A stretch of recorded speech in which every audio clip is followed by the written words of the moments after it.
From the Berkshires to the Sound, from wherever you live in MLB America, this is Inside the Parker. You give us 22 minutes and we'll give you the scoop on Major League Baseball. Now, here's Baseball Hall of Fame voter number 57. You have another hot take. Will not NOT make the playoffs. Shohei me the money. Rob Parker. Come on! I've been covering Major League Baseball for almost 40 years now. In New York, in Cincinnati, in Detroit, in LA. I love this game. Let's go!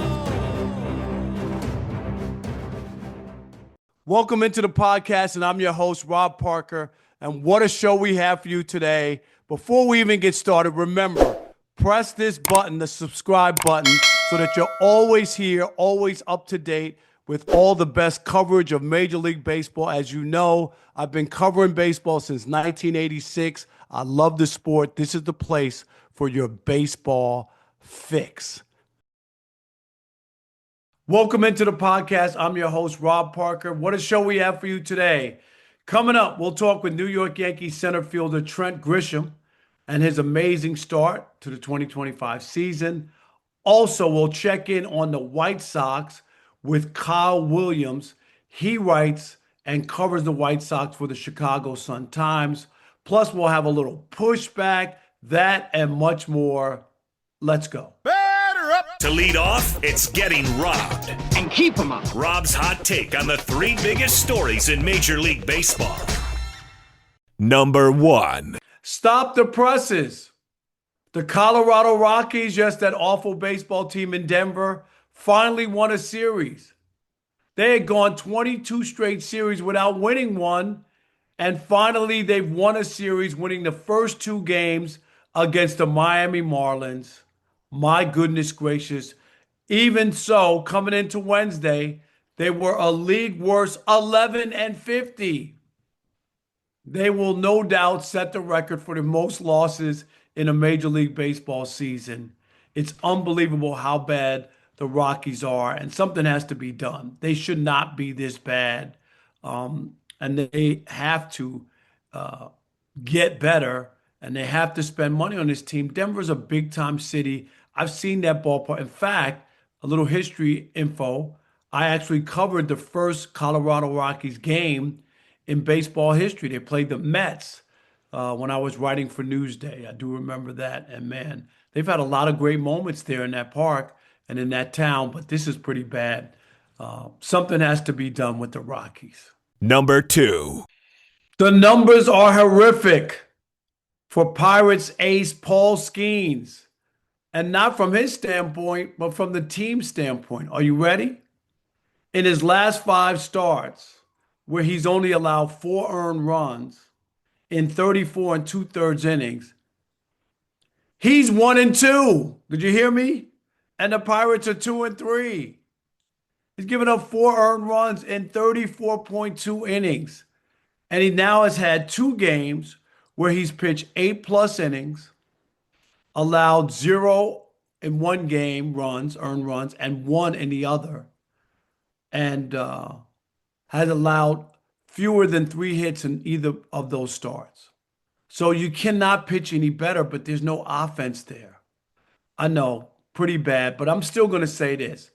As much as the Pirates need as far as players, and they could get a haul for Paul Skenes, I think 20 teams in Major League Baseball would put a package together and give up prospects, top prospects, to get Paul Skenes on their team. It would be a bidding war for this guy. But they can't trade him. The Pirates cannot trade. They got to build around him. They got to go get some offense. They got to get into free agency. They have to. I saw this happen in Detroit. After a long drought, Justin Verlander showed up, and he was the starting point. And then they got other pieces. They went and got Miguel Cabrera and paid him big money. Maglio Ordonez. I could go on and on. The Tigers just started going on a spending spree and getting players. And guess what? They sold out the ballpark. They went to the World Series. They were in the playoffs every year. Yes, it can be done. Ownership has to do this. Do not trade Paul Skenes. Number 3. All we hear is that the numbers in sports television are going down, right? NBA had its little downward spiral. NFL, is still a juggernaut, but some of the numbers maybe not as good as they had been in the past, things of that nature. But guess what? The news for Major League Baseball is really good. So good that I'm going to have to put my glasses on so that I don't botch this. The numbers are pretty amazing that came out recently. This year versus last year. Fox up 10%. ESPN up 22%. Turner up 16%. How about in this demographic at Turner is up 69% between 18 and 34. Those are the young people you're looking for. That's great news. MLB Network up 13%. MLB TV up 27%. NHK, which is the Japanese network, up 22%. I mean, these are numbers, if you're the commissioner, you have to be happy with. And this has been a trend for the last couple of years. We know that since the rule changes, games are faster, they move along, and we have so many young stars in baseball to watch. As a baseball fan, every team has a couple of them. I just mentioned Paul Skenes in Pittsburgh, right? Like these teams have some really, really good young players out there. And so this is good for baseball. The numbers are encouraging. We've even seen growth in the streaming stuff, social media stuff. Baseball's on the uptick. It's a good thing to see. Here comes the big interview. Listen and learn. Oh, it's so good. Now let's welcome into the podcast Trent Grisham, of course, center fielder for the New York Yankees. Trent, thanks for joining us. Yeah, thanks for having me. No doubt. What a great start to the season for you and the Yankees. Let's talk about your team first.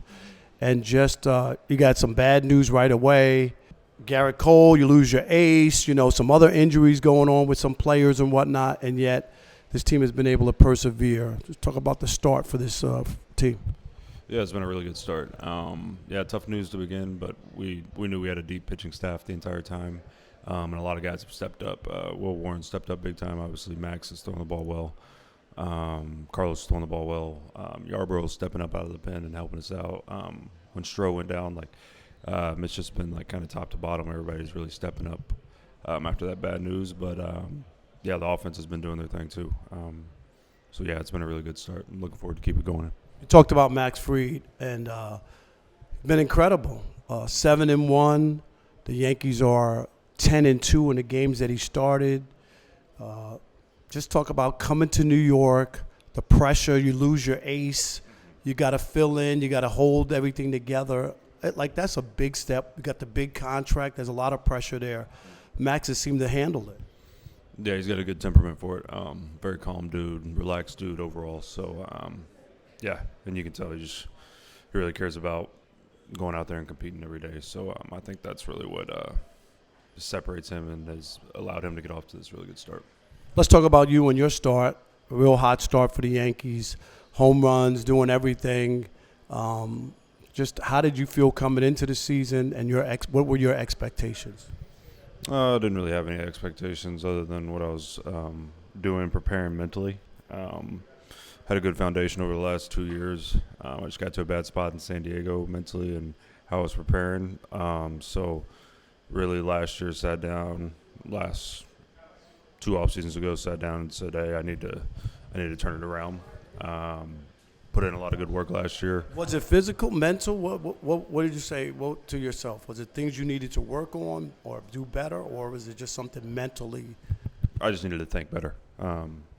So I just made it a real emphasis the 2 off seasons ago, and put in a lot of good work last year. Not playing a lot, but on the sidelines, behind the scenes, putting a lot of good work in, and then just kind of building on that. How about your power, the home run power? Yankee Stadium's a good place for it as well. But do you have a mindset about hitting home runs?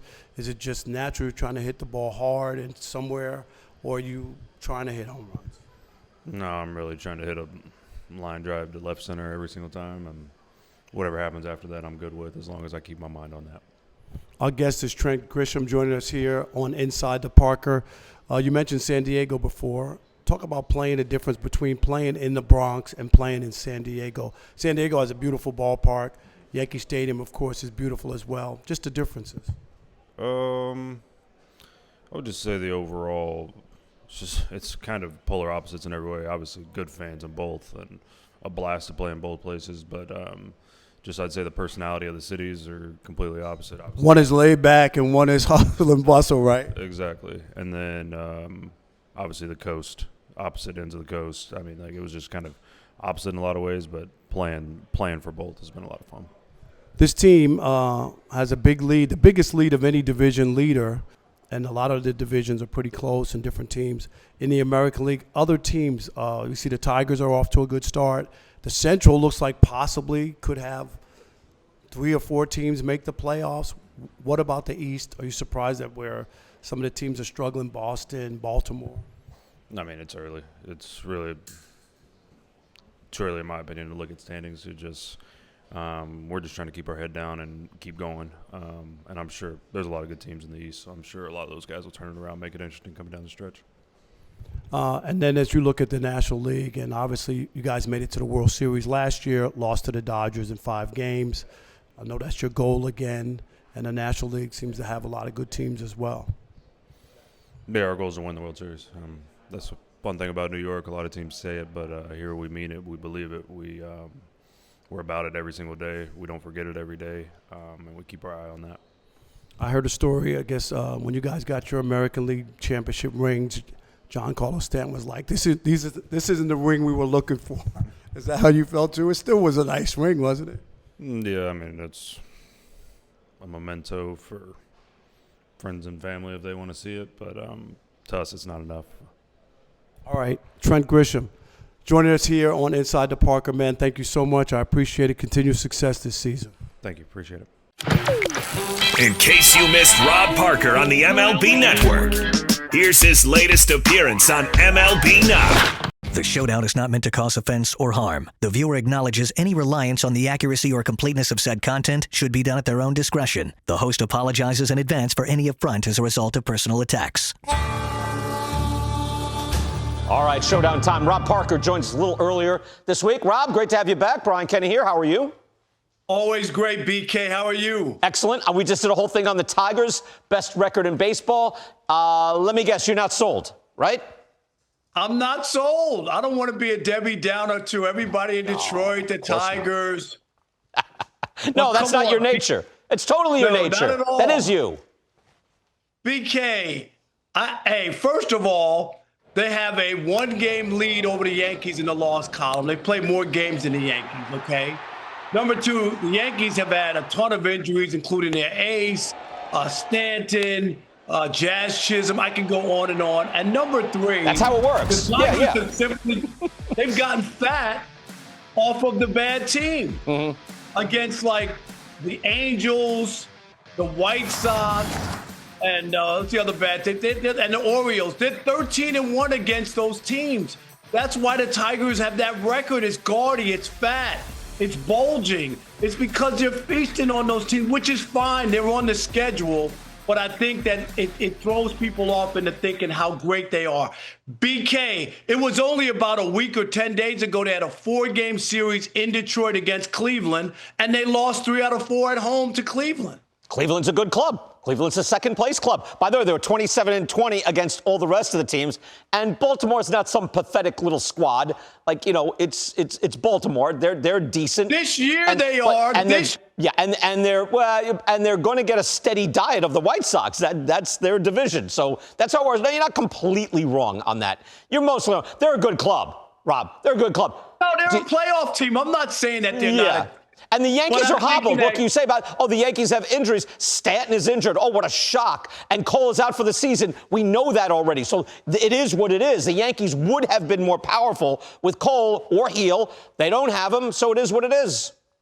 Right, but I'm saying they're only 1 game behind the Tigers in the loss column. So as great as the Tigers are playing... They're the number 2 payroll team or number 3 payroll team. They're a monster. They're the Yankees. They're a juggernaut. They're a little hobbled, and I'm saying the Tigers are, and the Tigers are a better tournament team.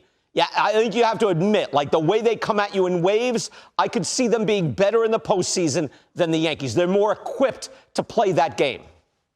I don't see the Tigers getting to the World Series. I think the Yankees have a better shot. I don't see the Tigers in that spot. It's close. I think it's very close, and we wouldn't have expected that. All right, Shohei Ohtani having a monster year. Do you have a critique? I understand you have some sort of critique on this. Monster year. I mean, you know what, BK? Sometimes I look at his stats, and I think he has more home runs than he has RBI. I mean, that can't happen, but okay, yeah. But you realize that's a product of his teammates, right? He's slugging .661. All right. Well, BK, can we move him down in the lineup? I understand the Dodgers want him to get an extra at bat, batting him leadoff. He was not a leadoff hitter before. And he went to the leadoff spot out of a necessity when Mookie Betts was hurt, right? And it just wound up keeping him there. It's ridiculous for Shohei to continue to hit all these home runs with nobody on base. I'm sorry. I got to move him down in the lineup. It doesn't make sense. If you're telling me that the bottom of the order can't get on base and the only time he's going to hit a home run is when nobody's on base, it's a waste. He can hit home runs with the bags filled with people on base. You got to make an adjustment. Rob, at the risk of blowing the segment, you're right.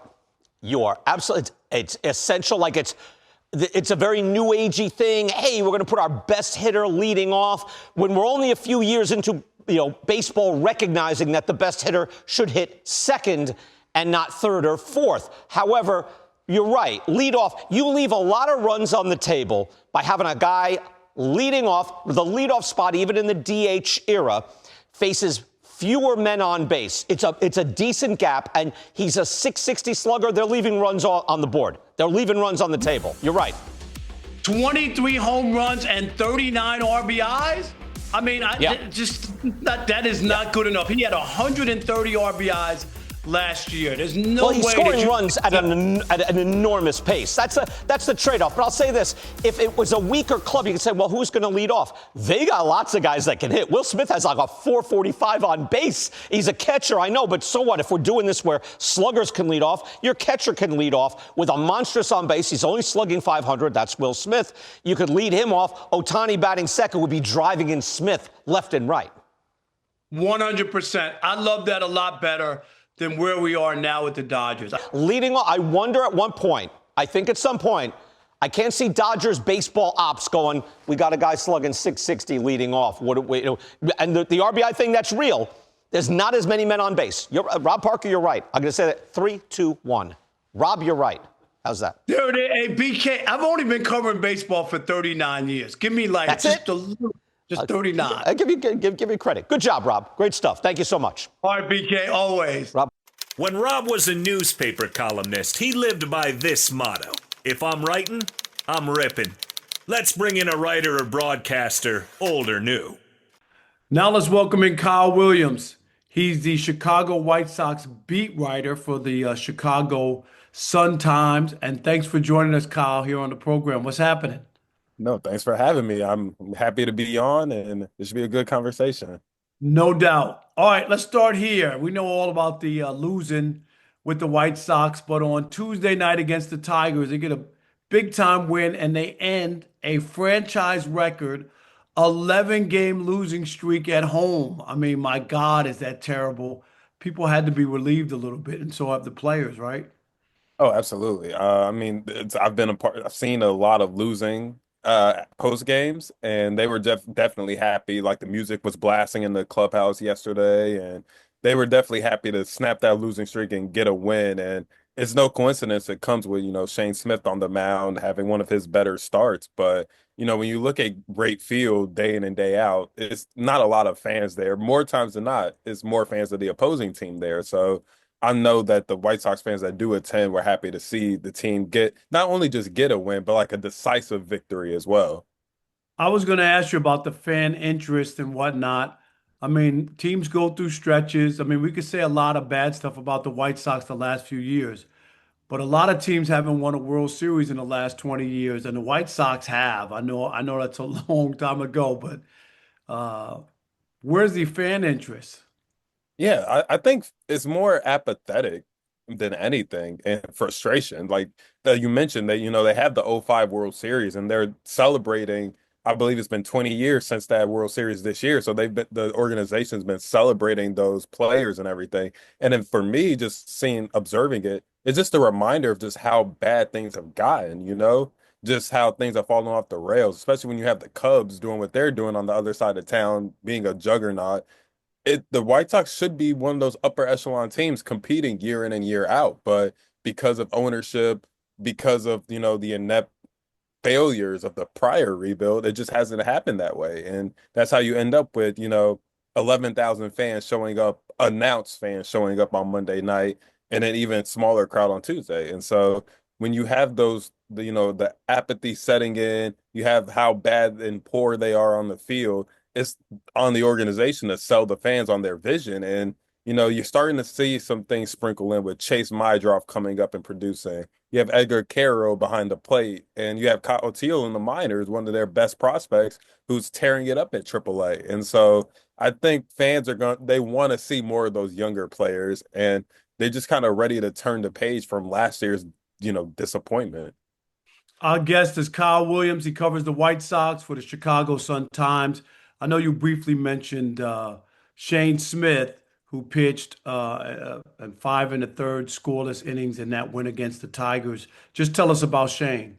Yeah, he was a Rule 5 draft pick that the Sox chose last year, and they really saw that they could unlock his, velocity and give him a chance in the rotation. He was kind of an unknown coming into spring training, but he's burst onto the scene as their best pitcher. His fastball at the top of the zone is a weapon. His changeup has been garnered a lot of attention. And even yesterday, he threw the most curveballs than he has in the start this season. So he's starting to show you that he can adapt as well as leaning into his strengths. And he's just been one of the revelations in a rotation that, is pretty inexperienced. After Martin Perez went down with left forearm tightness, there really isn't an established veteran in the rotation until Adrian Hauser came aboard last week. And so Shane Smith has probably been everything they wanted and more. They really like the makeup of him. He seems like one of those guys who is pretty unflappable. He's gonna, whether it's defensive miscues, he's just focused on what he's doing and what he can do.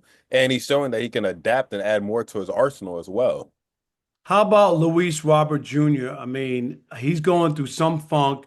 It's already been announced from the White Sox manager that he's not going to play on Wednesday. He didn't play Tuesday. His last 14 at-bats, he's hitless with 9 strikeouts. What's going on? It's just a guy who's looking lost at the plate, quite frankly. I mean, he had back-to-back 3 strikeout performances against the Orioles last week, and he just looks like a guy who doesn't know when to swing, what not to swing at. He just looks out of sorts, which is why Will Venable gave him, the 2 days to kind of reset, refocus, and see if he can find something, because it hasn't. But the problem with Luis is it hasn't just been this year that he's struggling. It's been for the better part of 2 years now. Even last year, he had immense struggles. The power, he was billed as a 5-tool player, but the power hasn't shown up in a long time on a consistent basis since, that 2023 season, which is arguably one of the best in Sox history. But he just, he talked to us a couple of weeks ago, and he thinks he can still be the player he was in 2023, but he's admitted that, he's just, when you're going up to the plate, he's not as sure of himself as he has been in the past, and that he's just missing pitches that he used to do damage on. And so I think when you look at Luis, you see a player who's just kind of searching for his confidence at this point. And last thing here, not that I would assume that the White Sox have a lot of players that people would want at the trade deadline, but if there was one guy who maybe could get moved, who would that be? I would say Steven Wilson. He's a right-hander in the bullpen, 6'4". He has, I believe, a 2.16 ERA this year. And every team is looking for bullpen help. Every team is looking ways to augment their bullpen, find guys who can get outs in the middle of games. And Steven Wilson has been probably their most dependable reliever, him and Mike Vassell. And, I'm not sure how much they can fetch for Steven Wilson, but when you're at a talent-barren roster like the White Sox, you can try and get any lottery prospect you can get. And I think, teams, contending teams especially, are going to be looking at Steven Wilson as a guy who, is producing for a White Sox team that doesn't have much going for it. Maybe he can benefit from playing in, more high pressurized games, but he's a guy who, his fastball, he's really established, and he's a guy who teams could probably look to trade for at the trade deadline. His name is Kyle Williams, one of the best new young baseball beat writers out there, one of my favorite people. Thank you for joining the podcast, man, and we'll see you out at the ballpark. Thanks, Kyle. Thank you. Thank you for having me. Now, here's the best from MLBBro.com. Yo, what's up, everybody? I'm Kanan Caldwell, and I'm spitting straight facts on MLBBro.com. Detroit might be known as the Motor City, home of Motown and musical legends, but this week, it was the Tigers making noise. The music was definitely playing as Dylan Smith stepped onto the mound for his MLB debut. And with the Tigers rolling to a 13-1 win over the White Sox, Detroit's newest arm didn't miss a beat. The Tigers own the best record in baseball and were the first team to reach 40 wins. Detroit went 19-9 last month and will look to continue to build their lead in the AL Central. The Tigers drafted the relief pitcher from Alabama in the third round of the 2021 MLB Draft. Dylan was called up from the Erie Seawolves at the end of May, and in his debut Monday night, he took over for Jack Flaherty, and even Dylan hit the first batter he faced. Talk about nerves. But he got out the jam with 3 pitches, and the Bama standout looked like himself after a pop-up and double play. Detroit will wrap up their series against the White Sox before taking on the Cubs this weekend. I'm Kanan Caldwell with MLBBro.com, and I'm spitting straight facts. For more, right now, go to MLBBro.com. No! This is baloney! It's the Parker Pushback. Shut the up! Here, Rob tackles the outlandish takes in Major League Baseball. You idiot! Shut up! Today, I'm pushing back on all the people who have been crying forever that Major League Baseball is a regional sport. It's not a national sport. Look at the TV ratings. Guess what? All sports are really regional, but we're going to finally see this year with the NBA just how regional the NBA is. Because the NBA Finals kicks off on Thursday, and you have 2 very small markets, Oklahoma City Thunder, the Indiana Pacers. And many are expecting this to be one of the lowest rated, if not the lowest rated, NBA Finals. Because the NBA is regional too. People care about their teams. So when the big markets are out, like the Knicks and the Lakers and the Celtics, those NBA fans in those cities have very little interest in the Thunder or the Pacers. Same thing in baseball. And the NFL's always been regional too, from this standpoint that you only see your team in your area. So it's always been a regional broadcast. On a Sunday, it's not broadcast across the entire country. If you're in Detroit, you see the Detroit Lions game. If you're in New York, you see the Giants or the Jets game on TV. And the national games, yes, they do really well with the ratings because it just doesn't happen that often. It's, once a week. It's something to gear up for. So all sports are regional. It's not just baseball. I'm Rob Parker, and that's my pushback. Make way for Weekend Wagers. Yo, it's Sean Bo. Fire up those bed naps. Let's go. We gave you a banger last week, and we gave you an L. That's 1-1, but we're going to go ahead and get that 2-0 this week, and we're going to do it by being bullies. Yes, we're going to pick on those terrible teams.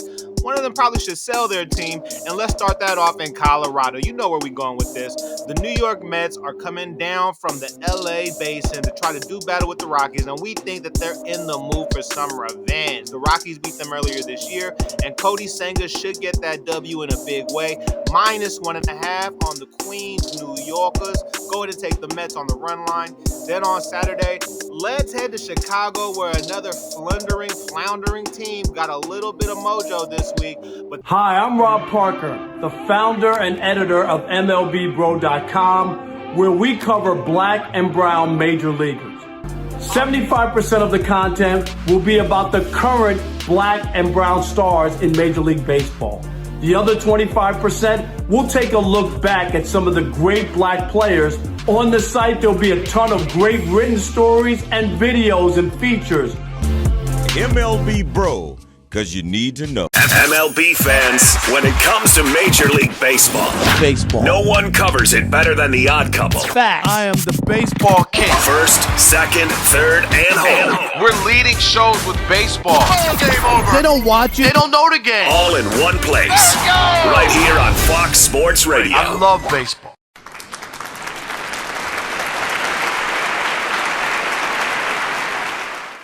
In the words of New York TV legend, the late Bill Jorgensen, thanking you for your time this time until next time. Rob Parker, out. He can't get it. This could be an inside to Parker. See you next week. Same bat time, same bat station.